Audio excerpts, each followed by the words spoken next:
Ruth is the brains of this operation. What am I? The talent.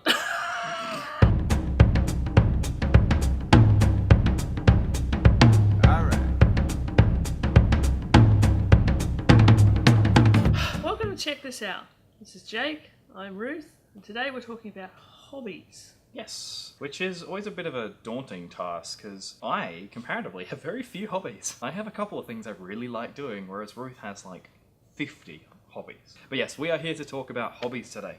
Yes, hobbies and how the library can help you improve. Or if you're just curious about a different hobby that you haven't tried out and you feel like trying something new. Which I did. A couple of years ago, I decided I want to do some beading.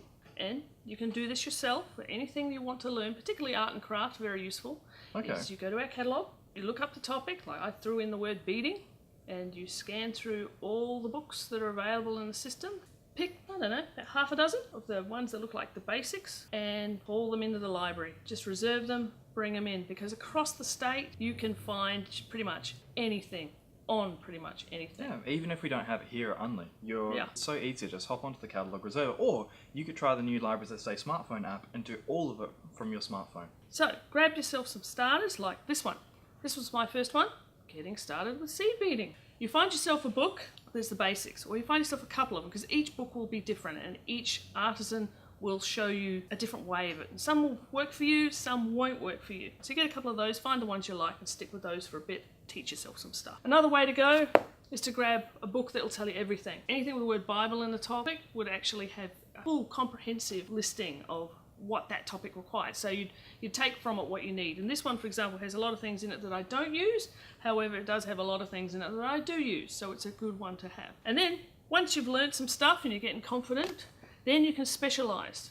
The next level I'm moving on to is this one, making three-dimensional beads out of seed beads. So yes, this is how obsessive I've become. But anyway, regardless of the craft, and I've done it several times with other different things, that is the technique. Go to the library, hunt some down, pick and choose, try a few, and then when you do find something you really like, and if you can afford it, you can go out and buy yourself those one or two that you really, really like. But the library can really help you with that. That is how you learn a new craft. Okay. Now, tell me about your hobby. I love being outside, I love doing things, I like exercise. And for me, I absolutely adore cycling. So with me today, I've brought a whole bunch of books from our collection about cycling. I've got my bike here with me and my helmet on the table. Yeah. Which Ruth is insisting that I wear during this video, and I absolutely refuse. Wuss. Now, we have a whole bunch of different books here at the library about cycling. So you can just search cycling in our library catalogue and see what we have available. You can have everything from learning about some of our cycling greats, such as Cadell Evans and Stuart O'Grady. Or, like Ruth mentioned with her bead Bible, maybe you're just looking to learn a bit more about cycling in general. So we've got here the Cycling Bible, which is a brilliant book if you're looking at what you need to do to purchase a bike, if you're looking to develop your strength and your fitness, if you want to learn some techniques about cycling that you may not have actually thought about, and if you're looking at going even further than that. This is a book I picked up just for the fun of it because it's quite interesting. This book is called Cycling Science, which actually looks at all of the information behind how we cycle. It looks about the comparative amount of energy required to cycle compared to walking and running and jogging, and also compares your environmental impact as a cyclist out on the road.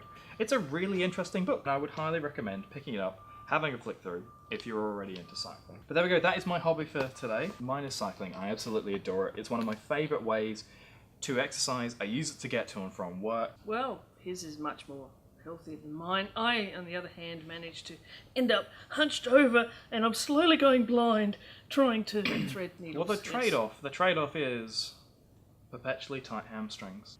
I don't even know where my hamstrings are. I like ham. Dear. Ham is very yummy. Really, that's the joke you went for? Yes. Anyway, this has been Check This Out. My name is Jake, this is Ruth, and we will see you in the libraries. Twit.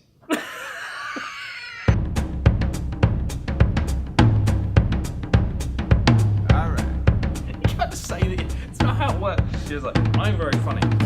Laugh. I did, I laughed.